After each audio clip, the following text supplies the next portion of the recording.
जीवन में बहुत कष्ट है, सबके जीवन में कष्ट है जो भी भक्ति करते हैं।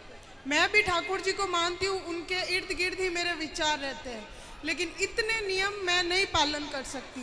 जो थोड़ा होता है वो मैं करती हूँ, लेकिन जो ज़्यादा नियम पालन करते हैं इतना कष्ट में रहते हैं, फिर भी उनके साथ तर ब तर उल्टा होता ही जाता है। तो कहते हैं कि ये सब कर्मों का खेल है, उनके कर्म हैं, जैसे वो कभी कुछ पिछले जन्म में किया होगा, कभी इस जन्म में किया होगा, उनका फल है उनका दुख। लेकिन मेरे को ये समझ नहीं आता कि जब कर्म करके फल लेना है, कर्म करके फल लेना है, तो वो भक्ति का उसमें क्या योगदान है, वही मेरे को। और जब भगवान कहते हैं कि मेरी आप भक्ति करोगे तो मैं हर चीज़ से आपको मुक्त कर दूंगा, आपके लिए जीवन आसान कर दूंगा, तो फिर कर्म का दोष कैसे लगेगा, मुझे वो समझ नहीं आता। वाह, सुंदर प्रश्न है, इसलिए ताली बजाओ। सब बैठो आप लोग, अच्छे प्रश्न पूछने चाहिए ऐसे जैसे इन्होंने पूछा। सब बैठो, पहले अगल बगल की बहन है सब बिठाओ। सुनो, इन्होंने पूछा है कि जब कर्म का ही फल भोगना है तो फिर भक्ति करने की क्या जरूरत है। सिंपल ये है, क्यों? सही है। अर्जुन भक्त थे कि नहीं? माइक ले लो, आगे पीछे की मैया बैठ जाओ। अर्जुन भक्त थे कि नहीं? जी थे ना।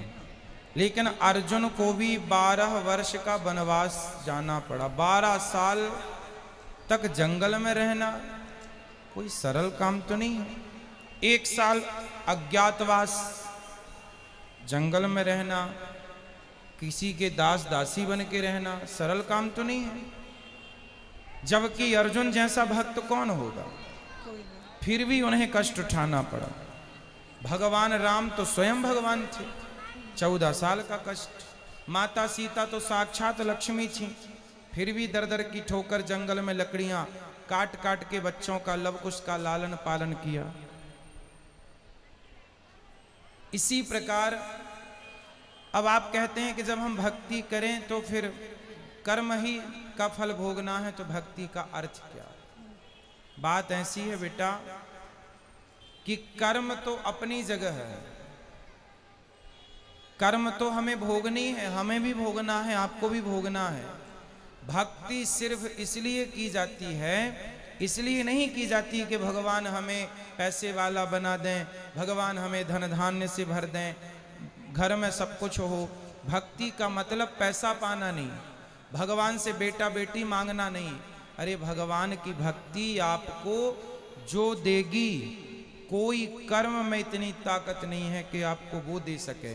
अब उदाहरण से समझो, विभीषण को लंका का राजा बना दिया, क्या विभीषण का कोई ऐसा कर्म उसे राजा बना सकता था? कर्म अच्छे करता था फिर भी लातें खाता था, रावण लात मार के निकालता था, उसके कर्म का भी उसे दंड मिला। पर भगवान की भक्ति जो की, उस भक्ति का भी फल, कर्मों का फल यदि मिलता है तो भक्ति का फल भी मिलता है। थोड़ा सा देर है, विभीषण को भक्ति का फल मिला। उस कोई व्यक्ति ऐसा कितना कर्म करता कि वो लंका का राजा। भगवान कर्मों के फल को नहीं देखते कि तुमने भक्ति हमारी कितनी की। जब भक्त शरण में चला जाता है तो भगवान भूल जाते हैं कि कितना बड़ा पापी और पतित है, उठा करके राज सिंहासन पर बिठा देते हैं। दूसरा सुग्रीव, सुग्रीव भी लातें खाता था भाई की, दर दर की ठोकर खाता था, उठा के बिठा दिया। तो भगवान बेटा, भगवान जो दे सकते हैं कोई नहीं। इसलिए गलती हम लोगों की है कि हम उम्मीद क्या करते हैं, हे भगवान हम तुम्हारे इतने बड़े भक्त हैं, तुमने हमें बेटा भी नहीं दिया। हे भगवान हम तुम्हारे इतने बड़े भक्त हैं, रहने को घर भी नहीं दिया। हे भगवान तुम्हारे हम इतने बड़े भक्त हैं, हमारा पति नहीं सुनता, बेटा नहीं सुनता। भगवान की भक्ति का मतलब ये नहीं कि तुम्हारा बेटा सुने, तुम्हारी बेटी सुने, तुम्हारा घर बन जाए। जो भाग्य, सुदामा ने सारी जिंदगी गरीबी देखी है, क्या सुदामा से बड़े भक्त आप और हम हैं? क्या हो सकते हैं? नहीं। लेकिन सुदामा से ज्यादा हमारी शिकायतें हैं। सुदामा की तो एक भी नहीं थी, सारी जिंदगी भीख मांगकर गुजारा किया, सारी जिंदगी भगवान की भक्ति की और मांगने नहीं गए, 4 मुट्ठी चावल अपनी हैसियत के अनुसार देने गए। जब सारी जिंदगी उन्होंने भक्ति की और फिर भी गरीबी में रहकर शिकायत नहीं की, तब भगवान ने देखा कि भक्त पक्का है। 50 रुपए का घड़ा जो खरीदती हो ना मेरी बहन, उस घड़े को भी कुम्हार हफ्ते भर पकाता है भट्टे में, महीनों तक पकता है वो, कम से कम 10 दिन की आग तो देता होगा, तब जाके वो काले से लाल होता है, माटी पक जाती है तो लाल हो गया। अरे घड़े को भी पकने के लिए आग में उसे डालना पड़ता है। तो भगवान जब अपने भक्त को पकाएंगे तो थोड़ा तो दुखों की आग में तपाएंगे कि देखें कितना कच्चा कितना पक्का। इसलिए हर हाल में गोविंद का स्मरण करो और ये मत कहो कि हमें भगवान से कुछ चाहिए। लोग कहते हैं कि भगवान के भक्तों को दुख मिलता है। अरे जो भगवान का सच्चा भक्त हो जाएगा उसे पता ही नहीं चलेगा कि दुख क्या चीज है, उसे तो सुख ही मिलेगा। गोपियों को भगवान की याद में रोने में भी सुख था, कैसे कहें हम कि ये दुख था। इसलिए जो हो गया उनका वो दुख तो है ही नहीं। दुख तो वो लोग दुखी हैं जो कोठी बंगलों में रहकर भी जो ईश्वर को भूला पड़ा है, वो सब दुखी हैं। और जो ईश्वर की शरण में है, याद कर रहे हैं, सब सुखी हैं। अब उस सुख को आप दुख मान रहे हैं वो अलग विषय है। इच्छाएं ज्यादा है ना बेटा आपके अंदर, इसलिए वो इच्छाएं आपको दुखी बनाती रहती। इच्छाएं छोड़ के एक बार शरण में चले जाओ, वो कभी ना पाया होगा आपने जो शरण में जाकर के प्राप्त हो जाएगा। एक बार सच्चे होकर जाना। गुरुजी एक प्रश्न और है, जैसे मैं आसपास देखती हूँ, मेरे आसपास जीवन में भी देखती हूँ, जो भक्त है चलो उनका मैं समझ गई कि वो दुख है, क्यों है, भक्ति का क्या महत्व है। लेकिन जो भक्त को दुख दे रहा है, जो उसको गाली दे रहा है, उसको उस चीज़ का एहसास भी नहीं होता। मुझे नहीं समझ आता वो क्या सोचता है, वो ऐसा क्यों करता है।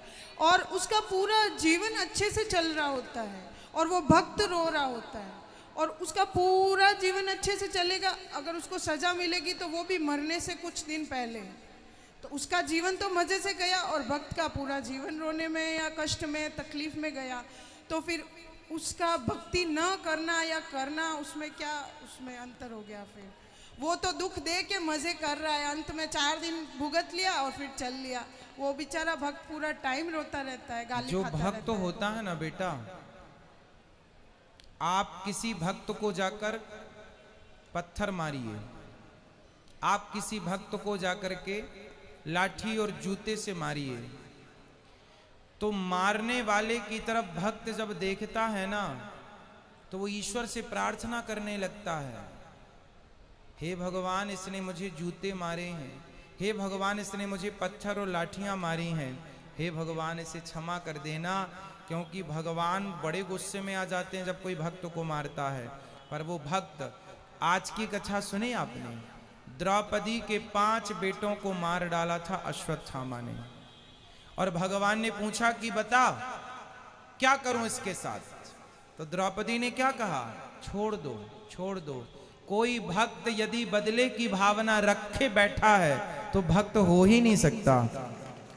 भक्त तो ये चाहता है कि इसने गलती की है पर भगवान इस पर क्षमा करना, और भगवान क्षमा करते नहीं हैं। विभीषण को लात मारा रावण ने, मारा, लात मारा भगवान ने, भगवान को, भक्त को। भगवान ने कहा रावण तुमने मेरी छाती में लात मारे होते ना, मैं तुम्हें माफ कर देता, तुमने भक्त को मारा है इसलिए माफ नहीं सर्वनाश करूंगा, कर दिया। एक बात बताओ कि जब तक रावण ने विभीषण को लात नहीं मारा तब तक राम जी ने लंका में एक भी बाण छोड़ा हो, एक भी नुकसान किया हो लंका का, तो मुझे बताओ। रावण ने सीता मां को चुराया, जयंत ने सीता मां के चरणों में चोंच मारी थी तो बाण छोड़ दिया था, त्रैलोक्य में जयंत को बचाने वाला नहीं मिला, चरणों में चोंच मारी थी केवल, और रावण तो पूरी सीता उठा कर ले गया। तो क्या राम जी बाण वहीं से बैठे बैठे ना मार देते, रावण तो मर जाता। लेकिन नहीं, राम जी ने कहा कि रावण भले मेरी पत्नी का हरण किया हो लेकिन मेरे भक्त को रोटी खिलाता है विभीषण को, इसलिए मैं बाल भी बांका नहीं करूंगा। लेकिन जब उस भक्त को लात मारा तो राम जी ने सर्वनाश कर दिया। भगवान कहते हैं तुम मुझे लात मार दो, सह लूंगा, मेरे भक्तों को मारोगे विनाश कर दूंगा।